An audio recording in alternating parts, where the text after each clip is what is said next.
Baik anak-anak, sebelum kita mulai pelajaran hari ini, mari kita buka pembelajaran pada hari ini dengan bacaan Al-Fatihah. Al-Fatihah. A'udzubillahi minasyaitonirrajim. Bismillahirrahmanirrahim. Alhamdulillahirabbil alamin. Ar-Rahmanir-Rahim. Maliki yaumiddin. Iyyaka na'budu wa iyyaka nasta'in. Ihdinas siratal mustaqim. Siratal ladzina an'amta 'alaihim ghairil maghdubi 'alaihim waladdallin. Rabbighfirli wa liwalidayya wa lil mu'minina amin.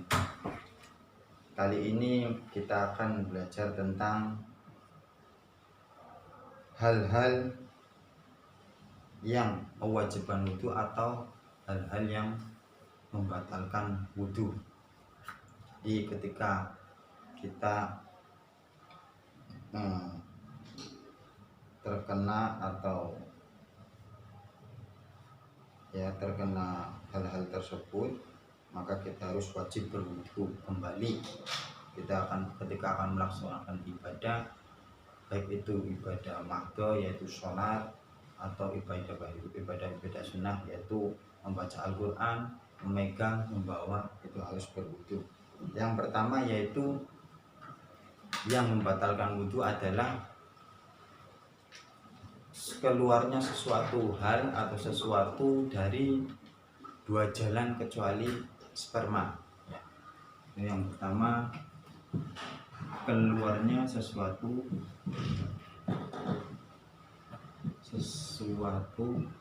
dari dua jalan.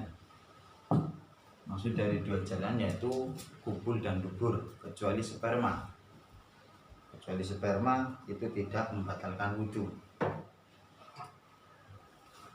Selanjutnya yaitu sesuatu hal yang bisa menyebabkan batalnya wudhu atau mewajibkan wudhu. Yang nomor dua yaitu hilangnya akal. Baik dengan sebab suatu hal yang halal atau suatu hal yang haram atau karena penyakit. Ketika nanti hilangnya akal nanti, maka bisa membatalkan wudhu dan wajib mengulangi wudhunya ketika akan melaksanakan ibadah, atau baik nanti ibadah wajib atau ibadah sunnah.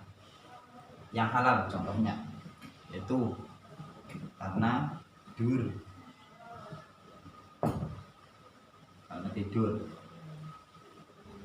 atau karena tidur atau pengobatan. Pertama karena tidur, yang kedua pengobatan bius. Dari dua hal tersebut ini bisa menyebabkan hilangnya akal dengan sebab suatu hal yang halal yaitu dengan tidur dan bius. Ini nanti wajib mengulangi wudhunya, atau ketika mempunyai wudhu kemudian tidur atau dibius pengobatan, maka ini menyebabkan batalnya wudhu karena dengan sebab hilangnya akal. Kemudian untuk tidur ini ada rinciannya. Yang pertama membatalkan, yang kedua tidak membatalkan. Yang membatalkan yaitu ketika tidurnya orang yang duduk, kemudian posisi orang yang tidur dalam keadaan duduk itu tidak menetapkan pantatnya, itu nanti dalam keadaan duduk itu nanti bisa membatalkan. Dan juga keadaan orang tersebut itu orang yang gemuk atau terlalu kurus, itu nanti bisa membatalkan karena kemungkinan angin atau kentut itu bisa keluar ketika pas tidur. Yang tidak membatalkan itu tidurnya orang yang postur tubuhnya itu yang sedang-sedang saja, tidak terlalu gemuk, tidak terlalu kurus, kemudian menetapkan pantatnya ketika di masjid. Contohnya ketika menunggu pas Jumatan kok tertidur, orang tersebut tidak terlalu gemuk dan tidak terlalu kurus ya, sehingga tidak menyebabkan keluarnya angin tersebut dari pantat atau kentut, maka itu tidak bisa tidak membatalkan wudunya, tetap bisa untuk melaksanakan sholat. Itu yang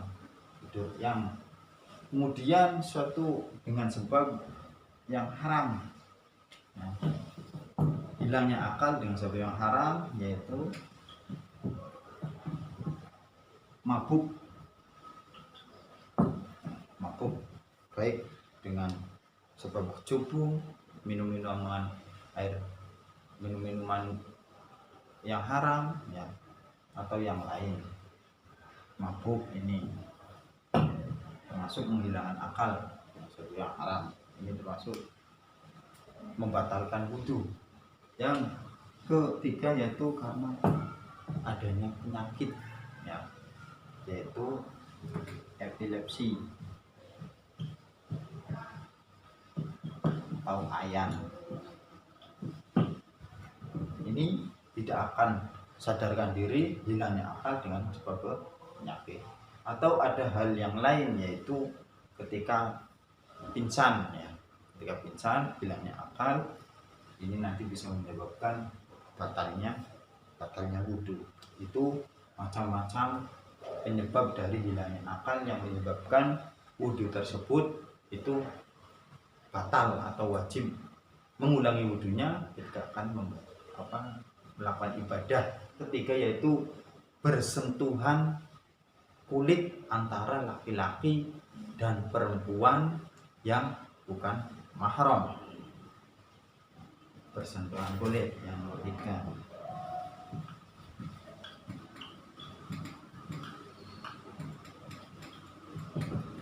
Laki-laki dan perempuan yang bukan mahram.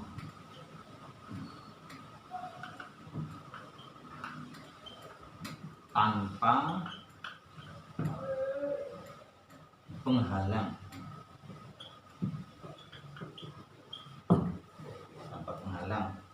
Ketika ada dua orang laki-laki dan perempuan tanpa mahram, kemudian bersentuhan kulit tanpa adanya penghalang, itu nanti membatalkan wudu, baik disengaja atau tidak. Yang dikehendaki mahram yaitu ya seorang yang tidak bisa dinikahi, seperti misalnya anak, mantu, itu mahram, tidak bisa dinikahi. Kemudian nenek, orang tua, itu salah satu dari contoh mahram. Bisa dilihat pada bab yaitu bab waris, sampai sudah bisa dilihat di bab waris tersebut. Ini yang hendak mahram. Ketika bukan mahram itu nanti membatalkan. Ketika masih mahram meskipun bersentuhan nanti tidak membatalkan. Di sini yaitu ketika bersentuhan antara laki-laki dan perempuan yang bukan mahram secara sengaja atau tidak ya, tanpa adanya penghalang, nanti bisa membatalkan wudu. Yang nomor 4 ya. Yang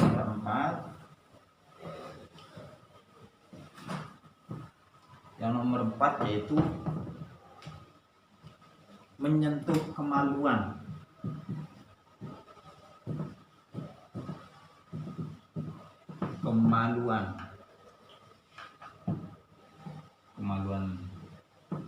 Atau menyentuh dubur, baik punyanya sendiri atau orang lain, menyentuh punyanya sendiri atau menyentuh punyanya orang lain, itu nanti bisa membatalkan baik kemaluan atau dubur itu nanti bisa membatalkan wudu.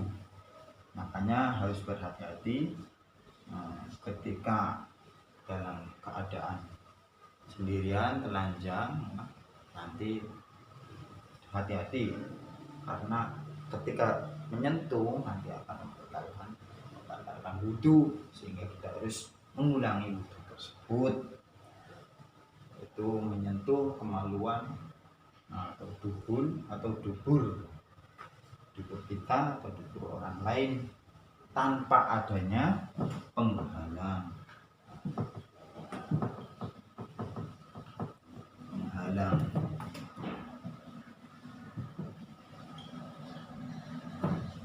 Tanpa adanya penghalang itu nanti bisa membatalkan wudu. Itulah macam-macam dari suatu hal yang bisa membatalkan wudu yang saya sebutkan dari awal, yaitu yang pertama keluarnya suatu hal dari dua jalan kecuali sperma dari kubul atau dubur. Yang kedua yaitu hilangnya akal, banyak sekali sebabnya tadi sudah dijelaskan. Yang keempat bersentuhan kulit antara perempuan dan laki-laki yang bukan mahram tanpa penghalang. Yang keempat yaitu menyentuh kemaluan atau menyentuh dubur atau duburnya kemaluan sendiri atau kemaluan orang lain tanpa adanya penghalang. Itu macam-macam dari suatu hal yang membatalkan wudu. Itulah kesimpulan dari paparan suatu hal yang membatalkan wudu atau yang wajib ketika kita melakukan hal-hal tersebut nanti akan membatalkan wudu, dan mewajibkan kita wudu kembali ketika kita akan melakukan ibadah, baik itu ibadah sunnah atau wajib. Mungkin dari pemaparan tersebut banyak yang masih yang dijanggalkan, silakan bertanya di nomor WA. Mungkin itu saja. Untuk selanjutnya nanti kita akan membahas tentang sunnah-sunnah wudu, dan juga fadilah atau orang yang selalu daimul wudu, selalu wudu itu bagaimana, dan manfaat-manfaat wudu baik secara batin atau secara zahir. Mungkin itu saja untuk pertemuan kali ini. Mari kita tutup dengan bacaan Alhamdulillahirabbil alamin. Selamat beraktivitas kembali. Kita tutup. Assalamualaikum warahmatullahi wabarakatuh.